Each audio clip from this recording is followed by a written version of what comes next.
અરવલ્લીમાં આંગણવાડીમાં બાળકોને અપાતા આહારનું બારોબાર વેચાણ થતું હોવાનો ખુલાસો। મોડાસાના માલપુર રોડ ઉપર પિકઅપ વાનમાંથી મોટા પ્રમાણમાં જથ્થો મળી આવ્યો છે।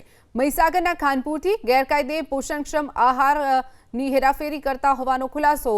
મોડાસા રૂરલ પોલીસે પોષણક્ષમ આહાર ભરેલો જથ્થો ઝડપી પાડ્યો છે। અગાઉ પ્રાંતિજમાંથી પણ આ પ્રકારે જથ્થો ઝડપાયો હતો, ત્યારે ફરી એક વખત અરવલ્લીમાંથી આંગણવાડીનો જે આહાર છે તેનું બારોબાર વેચાણ થતું હોવાનો ખુલાસો થયો છે।